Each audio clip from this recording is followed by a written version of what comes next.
present participle, past participle, perfect participle. Participi u engleskom jeziku. Prije nego što počnemo, moram vam objasniti, odnosno reći da se participi zapravo nalaze negdje između glagola i pridjeva. Dakle, nisu čisti glagoli, ali nisu ni čisti pridjevi i po tome se razlikuju od ostalih gramatičkih pojava. Dakle, present participle, sadašnji particip, se upotrebljava za aktivne radnje tako što se dodaje nastavak ing na infinitiv od glagola. Dakle, ne mora nužno da bude glavni glagol u pitanju, može da bude i drugi glagol. Ako niste sigurni za redoslijed glagola u rečenici, onda pogledajte naš video o toj temi. Link će biti postavljen na kraju ovog videa, ali i ispod u deskripciji. Dakle, sadašnji particip se upotrebljava za vremena kao što su present continuous i past continuous, a svi znamo kako se oni grade. Na primjer, present continuous se gradi pomoću pomoćnog glagola to be, odnosno am, are, is i dodavanjem nastavka ing na infinitiv od glavnog glagola, dok se past continuous gradi na osnovu pomoćnog glagola be u prošlom vremenu, a to je was, i naravno dodavanjem nastavka ing na infinitiv od glavnog glagola. Kao što sam već rekla, kada je slučaj sa present continuous ili sa past continuous vremenima, onda je u pitanju glavni glagol. Međutim, kada je u pitanju sadašnji particip, odnosno present participle, onda može da se uračuna u to sve i gerund, ali i pridjevi. I naravno, zajednička tačka svim ovim pojavama jeste to što se u rečenici nalazi glagol koji ima nastavak ing. Dakle, da vidimo. She is watching a movie. Ona gleda film. Dakle, znamo da je is i watching present continuous. Pošto imamo pomoćni glagol is u sadašnjem vremenu i imamo glavni glagol watch sa nastavkom ing. Ako niste sigurni za present continuous, pogledajte naš video. Linkovi će biti postavljeni ili na kraju videa ili ispod. Tom was washing his car.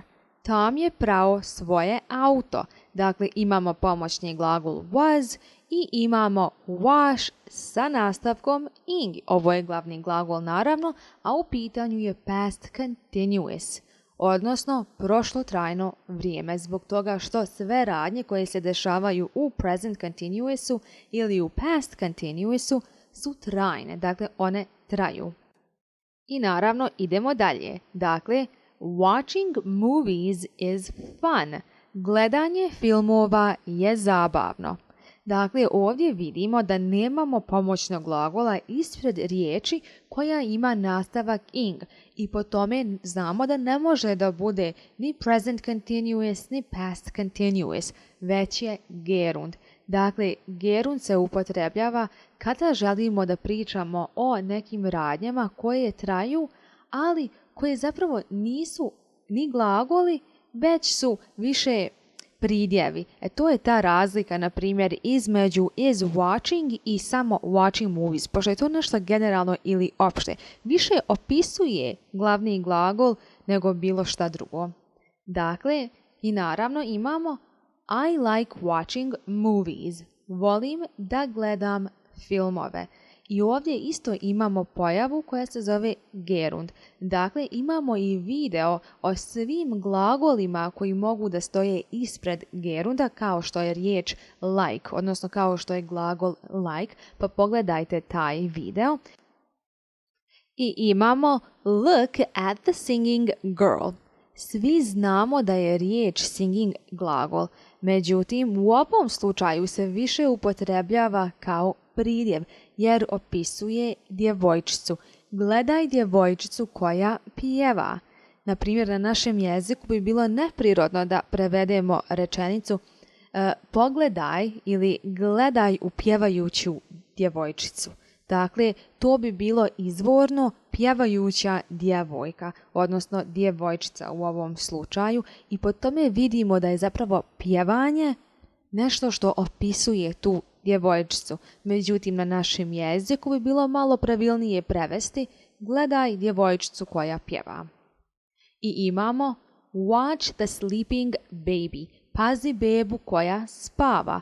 Međutim, kada prevedemo na nepravilan način ovu rečenicu, vidimo pazi spavajuću bebu. Dakle, vidimo da riječ sleeping jeste istovremeno i glagol, ali je i pridjev. Dakle, opisuje bebu koja spava.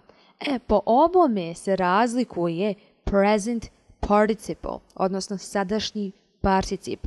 I po tome je poznat. Dakle, kada su u pitanju glagoli, oni zapravo u većini slučajeva nisu pravi glagoli, već su nešto između glagola, ali i pridjeva, osim sa slučajem present continuous i past continuous. Past participle, prošli particip. Dakle, ako je u pitanju pravilni glagol, onda se na njegov infinitiv dodaje nastavak ed, a infinitiv neke riječi znamo da je izvorna riječ bez ikakvih dodatnih nastavaka, sufiksa, prefiksa i tako, već je sama riječ bez ičega dodatnog. Dakle, kada je u pitanju past participle, odnosno prošli particip, onda se, kada je u pitanju pravilni glagol, na njegov infinitiv dodaje nastavak ed, ali ako je u pitanju nepravilni glagol, onda se taj glagol nalazi u trećoj koloni nepravilnih glagola. Ako niste sigurni za nepravilne glagole, onda naravno možete da pogledate naša videa o toj temi. Linkovi će biti postavljeni ili na kraju ovog videa ili ispod u deskripciji, pa vam toplo preporučujem da ih pogledate. I naravno, prošli particip se najčešće upotrebljava za pasivne radnje.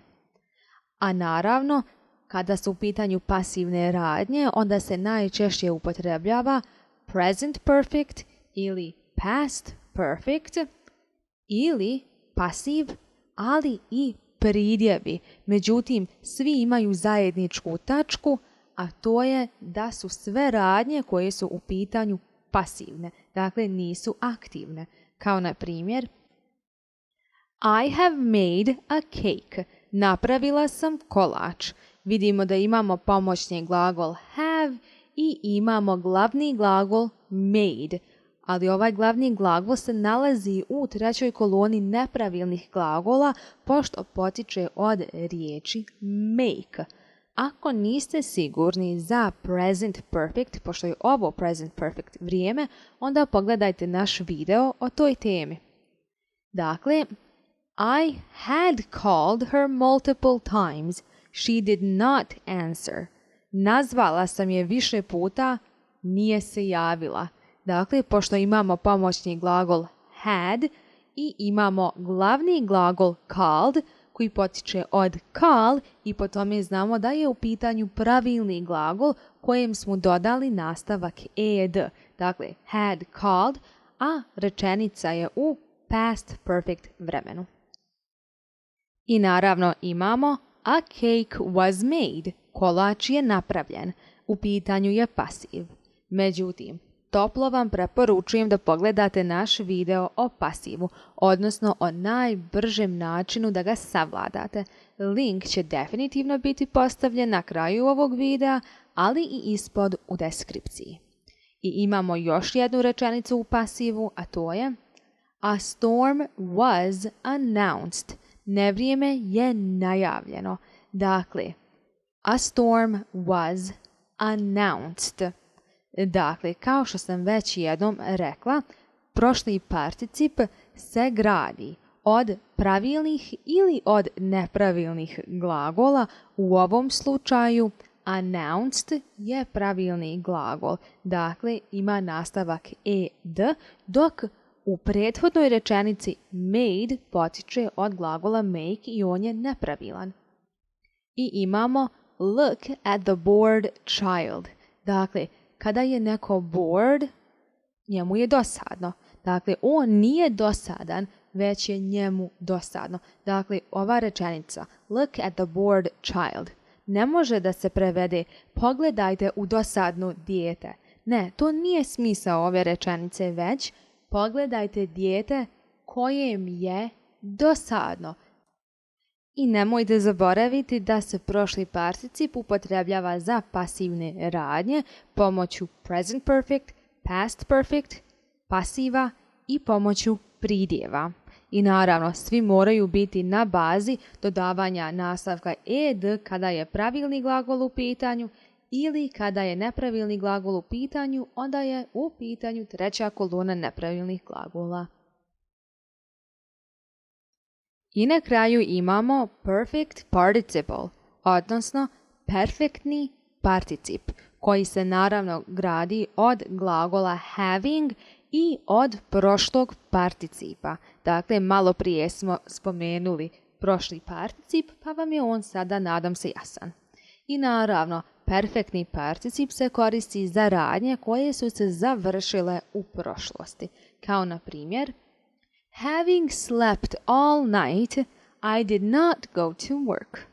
Pošto sam spavala cijelu noć, nisam išla na posao.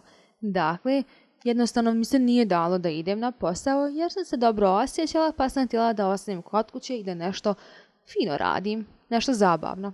Dakle, having slept.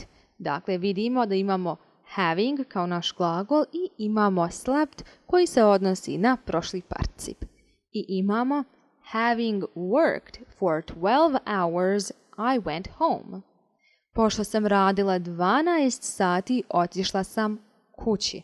Imamo having i imamo worked koji je jednak prošlom participu i naravno ove radnje su se već završile, a mi o njima razgovaramo sada, kasnije.